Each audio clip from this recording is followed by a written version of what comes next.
ಸಾಧಾರಣವಾಗಿ ಪ್ರಜ್ಞೆ ತಪ್ಪಿದಾಗ ನಾವು ಯಾವ ಸಿಚುವೇಶನ್ ಅಲ್ಲಿ ಇರ್ತೀವಿ ಅನ್ನೋ ಸಾಮಾನ್ಯ ಜ್ಞಾನ ನಮ್ಗೆ ಇರೋದಿಲ್ಲ. ಅದೇ ರೀತಿ ಸಾವು ಒಂದು ಪಕ್ಷ ನಮ್ ಜೊತೆ ಬಂದರೂ ಸಹ ಅದರ ಪರಿಜ್ಞಾನ ಇಲ್ದಲೆ ಮಲಗಿರ್ತೀವಿ.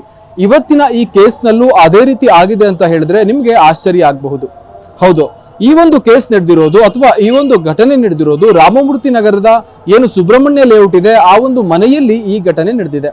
ಅಷ್ಟಕ್ಕೂ ಸುಮಾರು 34 ವರ್ಷದ ಶರ್ಮಿಳಾ ಅವರು ಮೂಲತಃ ಮಂಗಳೂರು ಮೂಲದವರು. ಏನು ಅಕ್ಸೆಂಚರ್ ಎಂಬುವ ಒಂದು ಖಾಸಗಿ ಕಂಪನಿಯಲ್ಲಿ ಸಾಫ್ಟ್ವೇರ್ ಉದ್ಯೋಗಿಯಾಗಿ ಕೆಲಸವನ್ನ ಮಾಡ್ತಾ ಇರ್ತಾರೆ. ಆದ್ರೆ ಏಕಾಏಕಿ ಅಂದ್ರೆ 3ನೇ ತಾರೀಕು ರಾತ್ರಿ 10:30 ಸುಮಾರಿಗೆ ಅವರ ಮನೆಯಲ್ಲಿ ಬೆಂಕಿ ಕಾಣಿಸ್ಕೊಳ್ಳುತ್ತೆ. ಅಷ್ಟಕ್ಕೂ ಬೆಂಕಿ ಆರಿಸುವಾಗ ಏನು ಅಗ್ನಿಶಾಮಕ ಸಿಬ್ಬಂದಿ ಬಂದು ನೋಡ್ತಾರೆ, ಆ ಒಂದು ಸಮಯದಲ್ಲಿ ಅವರ ಮನೆ ಒಳಗಿಂದ ಬೋಲ್ಟ್ ಲಾಕ್ ಆಗಿರುತ್ತೆ.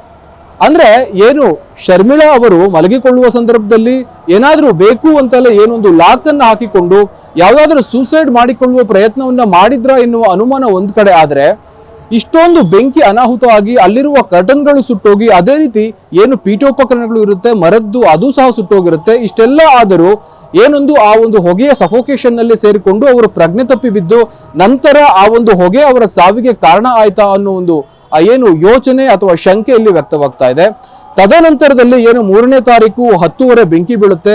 ಸುಮಾರು 11 ಗಂಟೆ 12 ಗಂಟೆ ಸಂದರ್ಭದಲ್ಲಿ ಮನೆ ಓನರ್ ಆಗಿದ್ದಂತಹ ಸುಮಾರು ಗ್ರೌಂಡ್ ಫ್ಲೋರ್ ನಲ್ಲಿ ಯಾರು ಇದ್ದಾರೆ ಮನೆ ಓನರ್ ಅವರು ಏನು ಅಗ್ನಿಶಾಮಕ ಸಿಬ್ಬಂದಿಗೆ ಕರೆಯನ್ನ ಮಾಡ್ತಾರೆ. ನಂತರದಲ್ಲಿ ಅಗ್ನಿಶಾಮಕ ಏನು ಠಾಣೆಯ ವಾಹನ ಅಲ್ಲಿ ಬಂದು ಅಗ್ನಿ ನಂದಿಸುವ ಕಾರ್ಯವನ್ನ ಅಲ್ಲಿ ಮಾಡುತ್ತೆ. ಅದೇ ರೀತಿ ಬಾಗಿಲು ಏನು ಲಾಕ್ ಆಗಿತ್ತು ಆ ಬಾಗಿಲನ್ನ ಒಡೆದು ಅಗ್ನಿಶಾಮಕ ಸಿಬ್ಬಂದಿಗಳು ಒಳಗಡೆ ಹೋಗಿ ಬೆಂಕಿಯನ್ನ ಆರಿಸ್ತಾರೆ.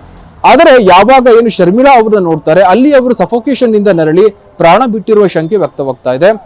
ಏನೇ ಅಂದ್ರೂ ಏನು ಸುಬ್ರಹ್ಮಣ್ಯ ಠಾಣೆಯ ಪೊಲೀಸರು ಪ್ರಕರಣವನ್ನ ದಾಖಲು ಮಾಡಿಕೊಂಡಿದ್ದು ಸದ್ಯ ತನಿಖೆಯನ್ನು ನಡೆಸ್ತಾ ಇದ್ದಾರೆ. ಇವರ ಸಾವಿಗೆ ಬೆಂಕಿಯ ಏನು ಅನಾಹುತದಿಂದ ಸೃಷ್ಟಿಯಾದ ಕಪ್ಪು ಹೊಗೆಯೇ ಕಾರಣವೇ ಅಥವಾ ಇನ್ನಾರಾದರೂ ಅಪರಿಚಿತರು ಬಂದು ಈ ರೀತಿ ಮಾಡಿದ್ರ ಅನ್ನೋ ಒಂದು ಶಂಕೆ ಪೊಲೀಸರು ಕೂಡ ವ್ಯಕ್ತಪಡಿಸ್ತಾ ಇದ್ದಾರೆ.